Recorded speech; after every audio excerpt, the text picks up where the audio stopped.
This is the yard sale clock I picked up recently for $20 Australian. The one that's in pretty bad shape. The carving on the front was loose, so that came off in one piece rather easily. The roof's in pretty bad shape, as you can see. The plywood on the top's all lifting up. I'll be able to glue that down with Type Bond 3 and clamp that, and that'll hold the roof on. But I'm interested to see what the movement's like. Seems to be a pretty small movement. I can't find any marks on it other than made in Germany. You'll probably remember when I did the original video on it that I took the pipes out so we could see what was happening inside.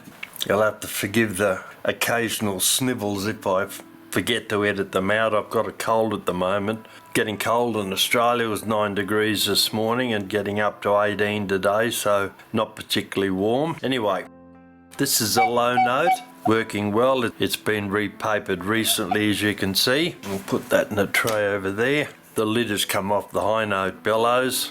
There it is there. And that, in actual fact, I think is the original materials on the bellows. It's leather. You can see the pattern in it there. Well, I can. You may not be able to, but I can certainly see the pattern in it there. So that'll have to be recovered. That's not a drama. Easily done. Put them over there. Being a bit careful the movement, which is now loose, but you can see the staples there and there and there, and also over there that hold the pipes in. But we're going to take the movement out now and have a look at that and see what we can discover about it.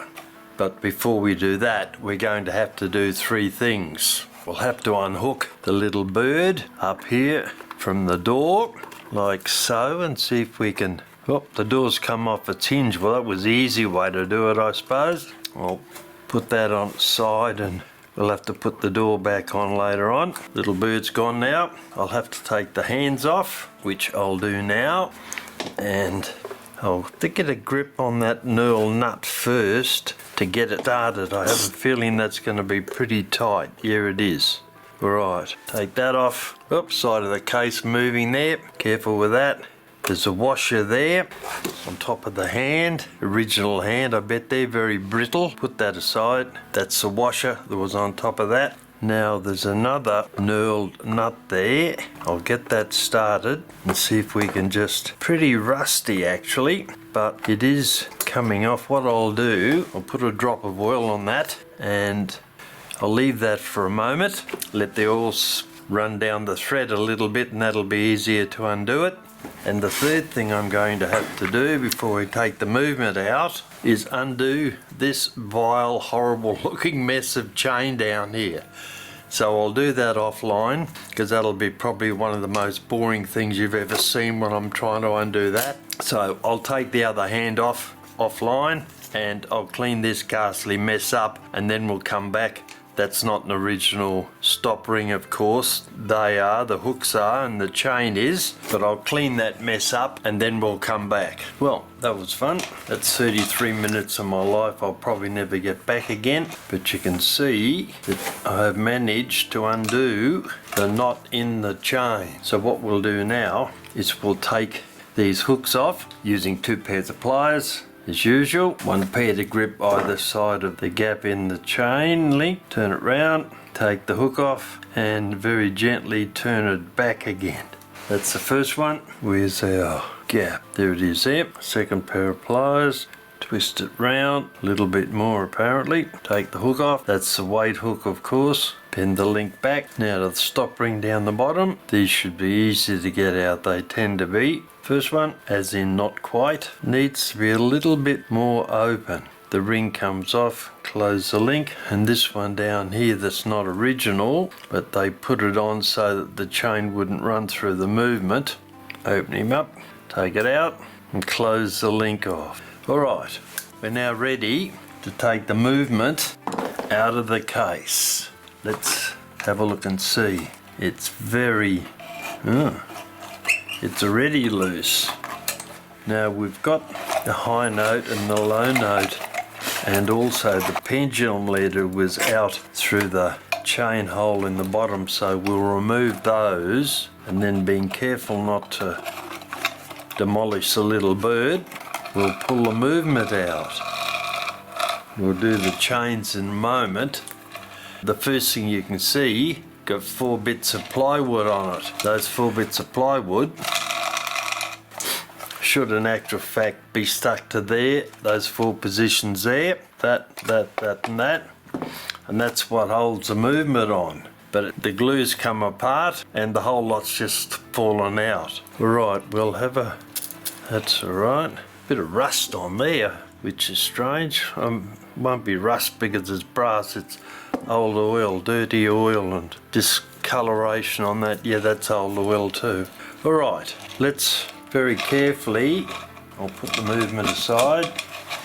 We'll very carefully, I'll undo those chains again that have now caught up, and very slowly drag the chains up through the 4 holes in the case there. That one. And that's the last one. Alright, well, the old case needs a bit of work done on it, that's for sure. But we'll be equal to the task, I think. Plenty of tight bond 3 and some clamps. We'll clamp those down and it won't look too bad. Okay, so there's our movement, complete with parts of the case that should be stuck in there and aren't. So I'll remove those 4 screws and the little pieces of pine under them. Yeah, it looks like it's... Whoop, first one. They are tiny little screws. I'll have to put those in a case so we don't lose them. Put them over there. There's another one if it comes out. Yep, and I'll have to glue those pieces back onto the case before we put it back together again. So when I bought the clock, I asked the woman how it was in such bad shape, and she said that one of the children was winding it up and it fell off the wall, which when translated probably means one of the kids was dragging down on the chain and didn't hold the clock case or the weight and just pulled it off the wall. It crashed down, hit the floor, hence all the damage on the case. And there's the tiny little screws that holds it in. Alright, let's see, made in Germany, and nothing over that side at all. Chains come off, that's not a problem. Little bit of movement in the strike side. Let's see if we can get a... Oh yep, the escape wheel's turning. Well, I'm going to have a look and see if I can track down what the breed of this movement is from the plate. So I'll be back in a moment and I'll see if I can discover...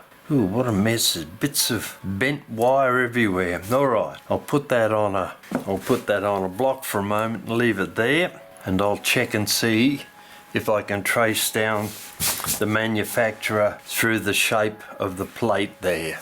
Well, I've tracked down the maker of this clock movement.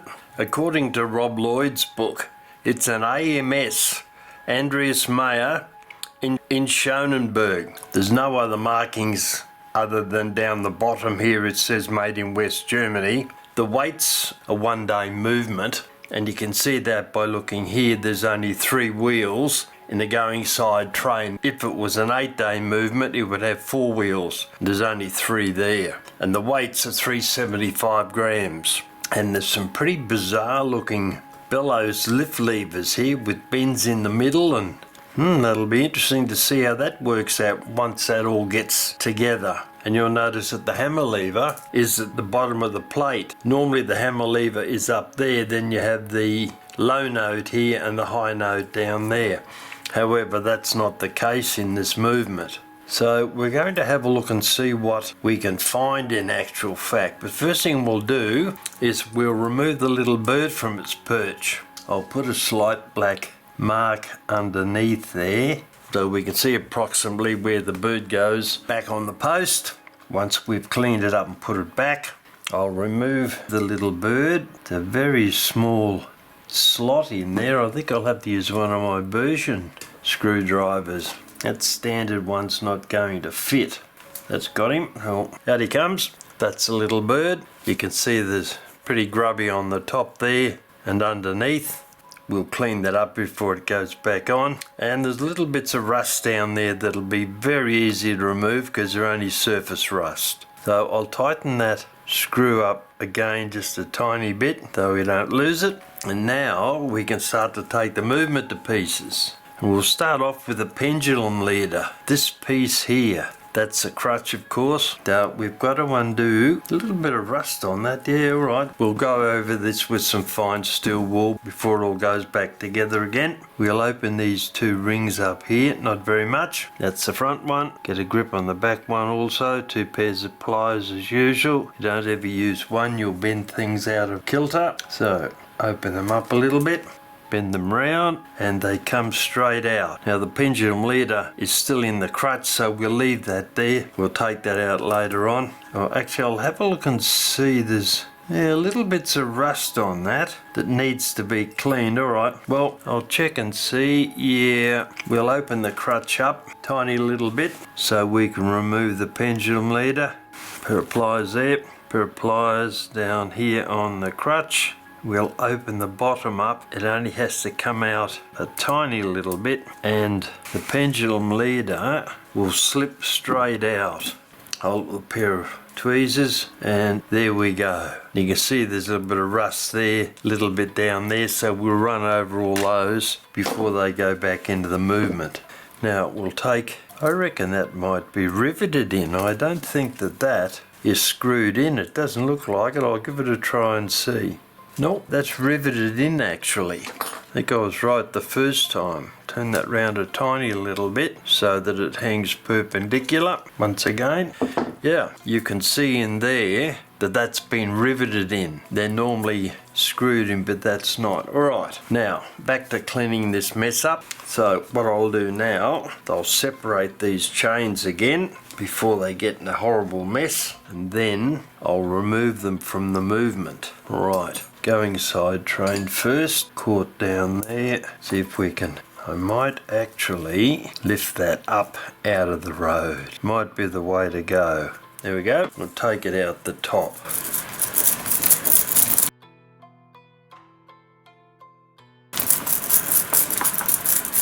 And we'll have to clean those chains up. We don't want to replace them because the patina is part of the value of this cloth.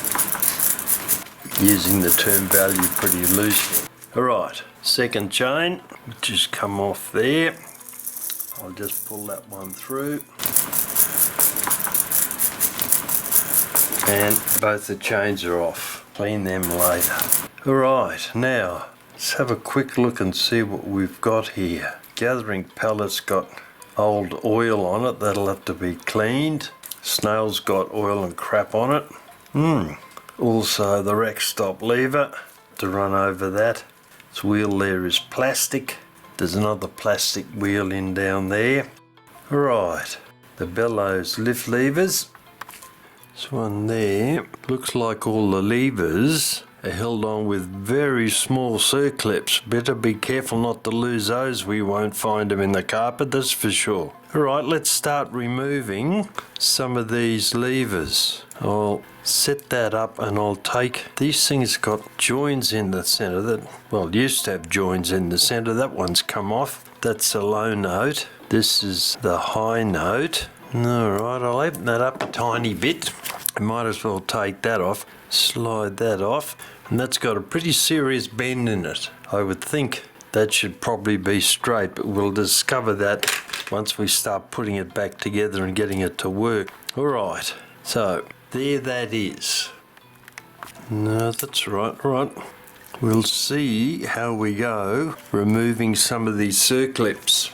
If we can get a bit closer view, they are pretty tiny. Alright, don't think it's going to make much difference one way or the other.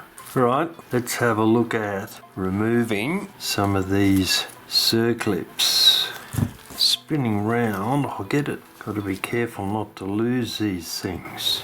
Well, the easiest one to remove is going to be the hammer lever. Assuming I can get a pair of pliers down onto it. That's very, very small. Wow, they are very small. Alright, I'm going to take those offline so I can maneuver things round and see what I'm doing that I can't do here, making sure that you can see what's happening. Alright, I'll be back in a moment.